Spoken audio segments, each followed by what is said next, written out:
सुनो मुख्यमंत्री जी।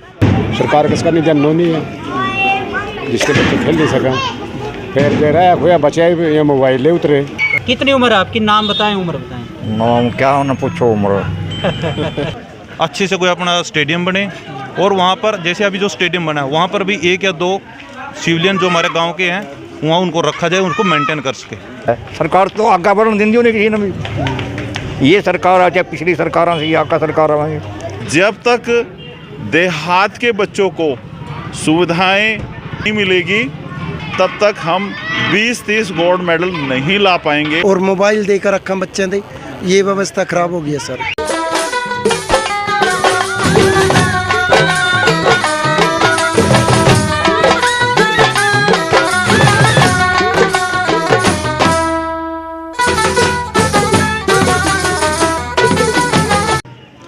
नमस्कार, राम राम, सत श्री अकाल। हम खड़े हैं बन तीर्थ के किनारे पर।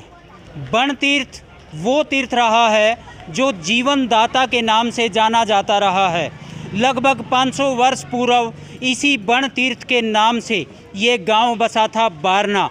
बड़ी बात ये भी है कि ये सूरवीरों की धरती रही है। इस स्थान से अनेकों ऐसे सैनिक भाई हैं जो मिलिट्री में जाकर सेवा कर रहे हैं और तीन ऐसे शहीद हैं, 3 ऐसे वीर हैं जो कि इस गांव की धरती में पैदा हुए और देश की रक्षा करते हुए अपने प्राणों तक की आहुति उन्होंने दे दी। लेकिन बड़ा सवाल आज की तारीख में ये है कि आधुनिकता के इस दौर में किस प्रकार से आने वाली पीढ़ियों में हमारी देश की रक्षा करने के लिए सैनिक आगे आएं और किस प्रकार से इस मोबाइल के अंधाधुंध प्रयोग से बाहर हमारी युवा पीढ़ी निकले, ये बड़ा सवाल सामने आ रहा है। उमंग समाज सेवी संस्था द्वारा एक मुहिम शुरू की गई है। उसका आज पहला दिन है खेल चौपाल का और ये खेल चौपाल कुरुक्षेत्र जिले के गांव बारना में शुरू की गई है। यहां हम ग्रामीणों से, बुजुर्गों से, बच्चों से चर्चा करेंगे कि खेलों में किस प्रकार की दिक्कतों का सामना करना पड़ रहा है और खेल चौपाल में हम जानना चाहते हैं कि आखिर क्या दिक्कत है कि गाँव के बच्चे खेलों में आगे नहीं बढ़ रहे। देखो देवीलाल जी, खेलों में आगे गांव में बहुत ज़्यादा टैलेंट है। चाहे वो खेलों में लगा लो या पढ़ाई में लगा लो, दोनों ही चीज़ों में खेलों गांव के बच्चे आगे बढ़ सकते हैं। लेकिन एक ही कारण जो मुझे नज़र आता है वो है डायरेक्शन। गांव के बच्चों को डायरेक्शन नहीं मिल पाता। खेलों की अगर मैं बात करूं तो खेलों का भी वही है। यहाँ पे सारे कहते हैं खेलो खेलो, क्या खेलो? शादी में नाचने वाले कभी डांसर नहीं बन सकता, कभी एक अच्छा डांसर नहीं बन सकता जो शादी में नाचता है। क्यों? क्योंकि उसको पता ही नहीं हाथ पैर कैसे मारने हैं। वो अपने हिसाब से हाथ पैर मारता रहता है, तो वो ज़्यादा से ज़्यादा एक दिन नाचेगा बस शादी में। यही काम सिर्फ खेलों में भी है। बच्चों को खेलना आता है, सब कुछ आता है, लेकिन उनको एक अच्छी दिशा नहीं मिल पाती, अच्छा डायरेक्शन नहीं मिल पाता, अच्छे गुरुजी नहीं मिल पाते खेलने में। तो अगर ये चीज़ हम सिर्फ सरकार के भरोसे ना बैठ के अपने हिसाब से गांव में एक अच्छे तरीके से उसी का माहौल बनाया जाए, जैसे आप अगर इस मुहिम को चला रहे हो और ये मुहिम को बहुत अच्छी डायरेक्शन में आप जा रहे हो, अगर इससे कुछ बच्चे गांव के इस डायरेक्शन को समझ लें और जैसे सुभाष जी अपनी एक एकेडमी चला रहे हैं, हॉकी की एकेडमी, ऐसे ही गुरु बहुत सारे ज़रूरत है गांव के जो आगे आएँ, अपनी एकेडमी खोलें, बच्चों को एक डायरेक्शन दें और फिर देखना बच्चों में टैलेंट है गांव के, वो किसी भी खेल में जा सकते हैं। सबसे पहले की समस्या यह है कि योगशाला बनी हुई है, उसमें 20 लाख रुपए लगाए थे गवर्नमेंट ने, तो गांव से 1.5 किलोमीटर दूर है। तो उसमें जाने के लिए गांव के पास ज़मीन होती तो वो बच्चे नज़दीक होती तो जा सकते थे, पर 1.5 किलोमीटर जाते हैं तो ऐसे ही आ जाते हैं बच्चे। उधर नशा बहुत ज़्यादा करते हैं, उसमें सिगरेट, बीड़ी, तम्बाकू पीते हैं। और खेल एक प्राइवेट कोच आए थे कबड्डी के, तो वो भी चले गए हैं। आपका कहना है कि व्यायामशाला तो सरकार द्वारा बना दी, लेकिन व्यवस्था पूरी नहीं की। कुछ नहीं सर, उसमें खंडर पड़ी हुई है वो, उसके अंदर बड़े बड़े पेड़ हैं, उसके अंदर दारू पीते हैं बैठ के, बच्चे जाते नहीं हैं। और गेट पटा हुआ है, लैटरिन टूटी हुई है। सुनो मुख्यमंत्री जी, ये बात आपके संज्ञान में आनी सबसे ज़्यादा ज़रूरी हो जाती है। आपने 20 लाख रुपए ग्रांट के लिए गांव में भेजे, लेकिन व्यवस्था ना पंचायत बना पाई, ना ही खेल विभाग बना पाया। इस खेलने के लिए जो व्यायामशाला गांव बारना में आपने बनाई, वो गांव से 1.5 किलोमीटर दूर बना दी। चलो, जगह की दिक्कत हो सकती है कि गांव के नज़दीक कोई ऐसी जगह न होगी, लेकिन वहां एक चौकीदार भी छोड़ा जा सकता है, अन्य व्यवस्था भी वहां बनाई जा सकती है। ऐसे में ज़रूरी हो जाता है कि आप ध्यान दें, ताकि ग्रामीण आंचल के बच्चे जो कि खेलों का हब माना जाता रहा है, वे खेलें और देश के लिए मेडल लेकर आएँ। सबसे पहले तो मैं आपका धन्यवाद करता हूं, जो आपने ये चीज़, मैं कई बार आपकी देखता हूं वीडियो भी, अखबारों में पढ़ा है कि आप हर बार कुछ न कुछ नया सोचते रहते हो। लेकिन जो खेल का ये है कि हमारे गांव के अंदर आप देखो कि अगर कोई राजनीति पार्टी आएगी तो गांव में बहुत बहुमत मिलता है। किसी और प्रकार का हम काम करेंगे बहुत मिलेगा, हर साइड से गाँव पूरा तैयार है, लेकिन खेल की तरफ से बिल्कुल जीरो है।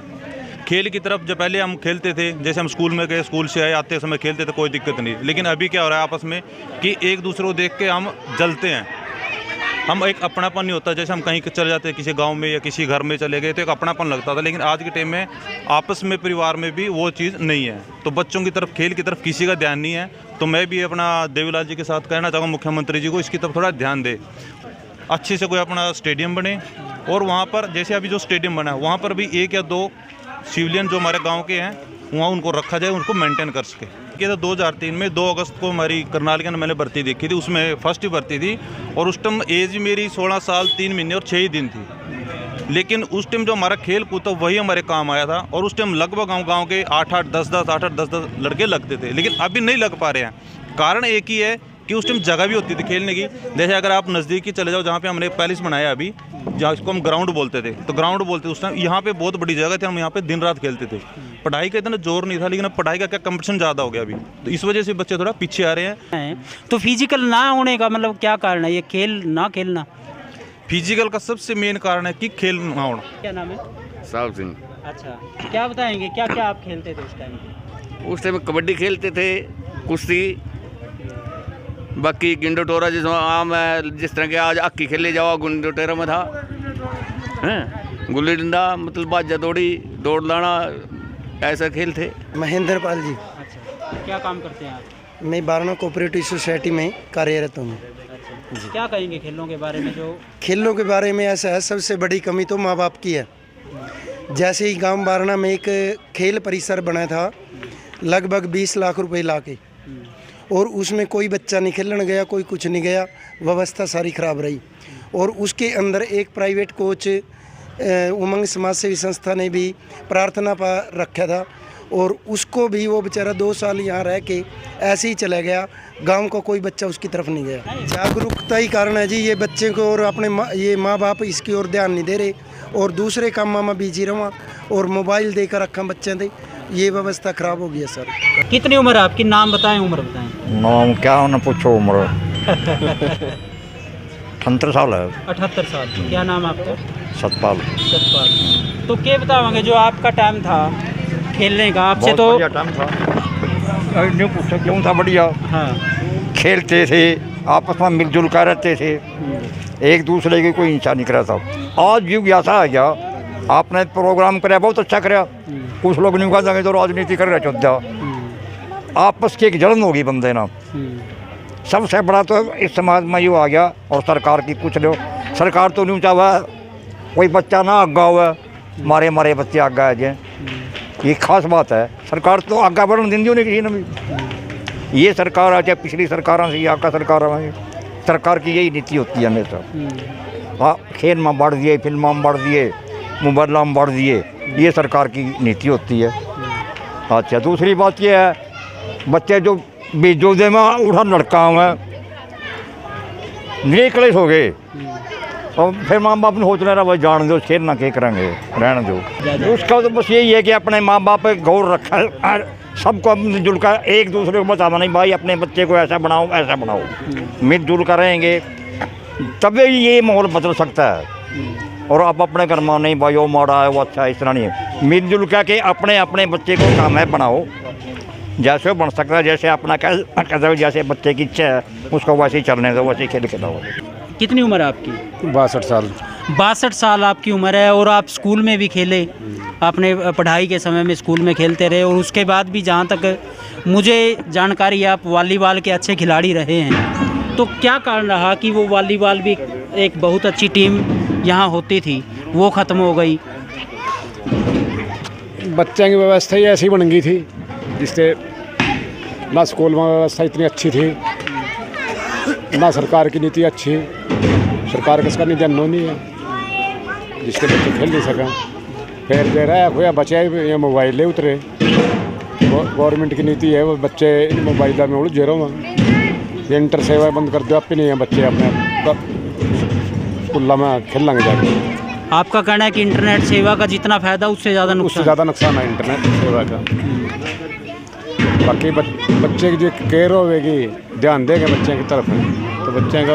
अगर उमंग समाज सेवी संस्था की तरफ से कोई ऐसा प्रयास किया जाए कि खेल कोई ऐसा शुरू किया जाए तो क्या ग्रामीण सहयोग करेंगे इसमें? सहयोग करेंगे, बिल्कुल करेंगे सहयोग। मेरी उम्र है जी 72 साल। तो और बचपन में कौन सा खेल खेलते थे? बचपन में हम खेल खेलते थे, पहले तो खेलते थे गुल्ली डंडा। गुल्ली डंडा के बाद फिर खेलते थे हम डंडा चूम। डंडा चूम उसमें बहुत उसका ये जिस तरह से होते हैं ना जी ये साले वो क्या बोलते हैं कमांडो वाले, तो कमांडो को डाला हम ऊपर वृक्ष पर पकड़ते पकड़ते चढ़ जाकर थे, नीचे फिर कूद जाना, फिर डंडे के पास जाना, फिर वो मतलब दूसरा जिस पर पोता हुआ था वो नहीं आने था अपने डंडे लग। पोता मतलब पोत जो अपना हाथ लाना पोत खोल पोता बोलते थे उसको, भीतर पर पोता चढ़ गया हुए इस तरह मान ले भाई जीती हम जीत रहे हूँ। तो उसके बाद उसमें फिर वो फिर मरेगा नहीं में बाज का फिर वृक्ष पर चढ़ जाते, तो वो मरेगा हाथ लाना सोचता था, हम नीचे कूद जाते थे। अच्छा। तो वो बाज का फिर डंडे पर जाता था, मैं हम अपने डंडे ने फिर उससे छीन लेते, तो कहा भाई तेरा बाजी आएगी। और कौन सा खेल खेलते? फिर खेलते थे हम ये गेंद। गेंद होता था जी, हम पहले खूंडे काट लेते थे, जिस तरह मतलब ईंगो का पेट होएगा था पहले उसमें मुड़े हुआ था, वो कार के काट लेते, किक करके काट लेते। फिर हम उसमें वो 5-10 छोरे आप अपना आनी परवानी इकट्ठे हो गए, तो हम उसको खेत रेते में दाब देते। गेंद होया था हमारा इतना बड़ा, तो कम तो जैसे यह वॉलीबॉल ऐड होता था वो ये जो वॉलीबॉल होती है जो हार्ड होता है पूरा, उसमें रेते में दाब लेते और 2 उधर खड़े हो जाते, 2 उधर और आगे पीछे हो जाए 10 होते 10-15। आज का क्या कौन सा खेल है उस प्रकार का? आज का तो भैया वो ना तो हॉकी ला ले, जैसे वो गेंद है वो हॉकी का खेल है वो सब। वो गेंद को कपड़ा इकट्ठा करा है इतना सारा पुराना कपड़ा ले करके रस्सी बांट लेते हम। अच्छा, एक रस्सी बांट लेते थे हम, पहले सण होते थे उसकी जाली बनाते थे हम। ठीक है ठीक। तो जाली बना कर गेंद तैयार हो गया वो, तो फिर हम वहाँ रेते में दाब लेते थे उसको, भाई आधे उधर खड़े हो गए आधे उधर खड़े हो गए, फिर उसका वो उसका मारेगा था उसका जो ले जा अपने पाले में वो जीत जाता था, और न्यू का कर दिया वो वोट करते थे वो जीत जाता था बस। तो जैसे भागते थे हाँ जी हाँ जी, तो दूसरे कैसे रोकते थे उस खिलाड़ी को? उसके मारा था।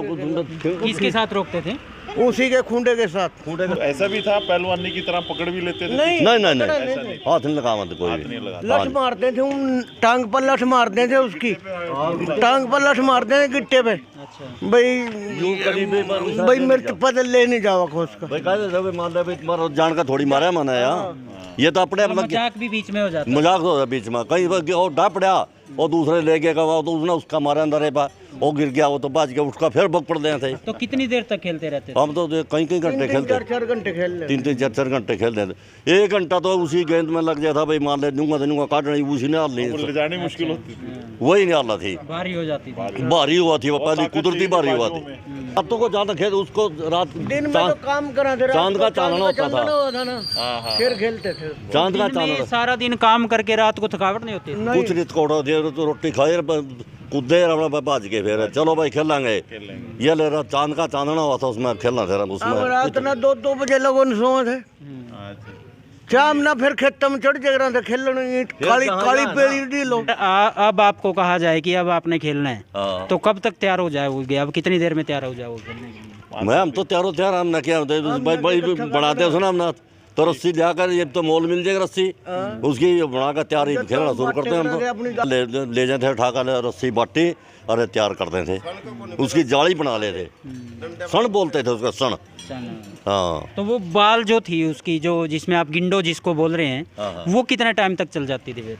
वो तो काफी दिन का 5-4 दिन काटा, ज्यादातर बोर्ड का फिर तैयार करते थे। तो पूरा खुंडा के किला कह रही थी वहाँ नहीं, उसके ऊपर को और कपड़ा लगा, दूसरा कपड़ा ला, फिर जाली पर और रस्सी ला देते थे उसके ऊपर को। तो ये थे ग्रामीण खेल, किस प्रकार से ये बिना कुछ खर्च किए घर में से जो रद्दी कपड़ा है उसके साथ जो बाल बना लेते थे, जिसको ये गिंडो बोलते थे, और गिंड और लकड़ी के ही हॉकी टाइप में एक लकड़ी का कुछ ऐसा खुंडा नुमा एक चीज़ ले लेते थे, जिसके साथ ये खेलते रहते थे। और हमारे बीच में जो नेशनल गोल्ड मेडलिस्ट हैं श्री सुभाष चौहान जी, हॉकी के बहुत बड़े खिलाड़ी रहे हैं।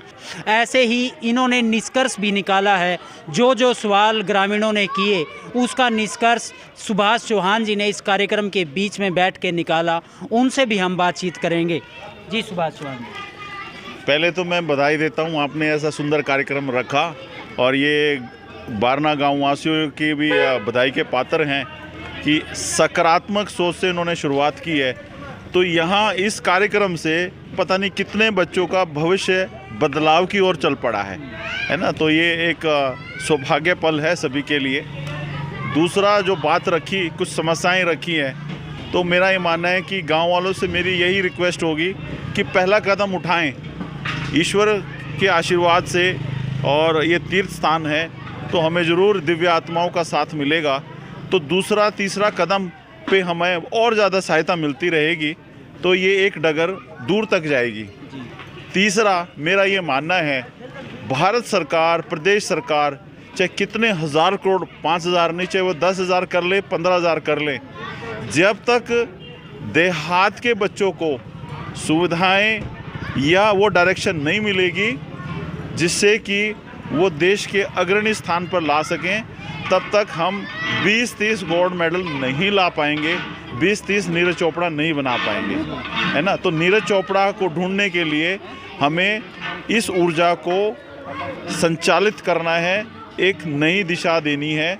जैसे कि मंथन हुआ, इसका निष्कर्ष निकला खेल चौपाल का, टैलेंट बहुत है, ऊर्जा बहुत है, चाहत भी बहुत है, सिर्फ दिशा देनी है, वो गुरु आने हैं, थोड़ा सरकार को 2 कदम नीचे आना है।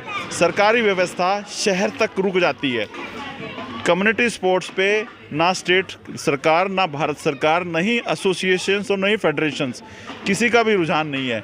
ये बेस है, बेस में जब काम होगा तो फिर इसमें से टैलेंटेड बच्चे निकलते आएंगे और बहुत सारे नीरज चोपड़ा बनेंगे और इस देश को गौरव स्थान प्राप्त करेंगे। हम विश्व गुरु खेलों में थे और फिर से बन सकते हैं। मैं ये मानता हूँ कि हरियाणा के अंदर इतनी क्षमता है कि 20 गोल्ड मेडल ओलंपिक में वही दे सकता है। वह दिन दूर नहीं जो नीरज चोपड़ा जो हर गांव से निकलेगा, हरियाणा के हर गांव से सुरेंद्र सिंह, नीरज चोपड़ा, रानी रामपाल जैसे खिलाड़ी निकलकर सामने आएंगे। लेकिन उसके लिए ज़रूरत है कि आप भी खेलों के प्रति जागृत हों, अपने बच्चों को खिलाएं, ग्रामीण खेल खिलाते रहें, लेकिन खिलाना सबसे ज़्यादा ज़रूरी है। द कुरुक्षेत्र न्यूज़ के साथ देवीलाल बारना की रिपोर्ट।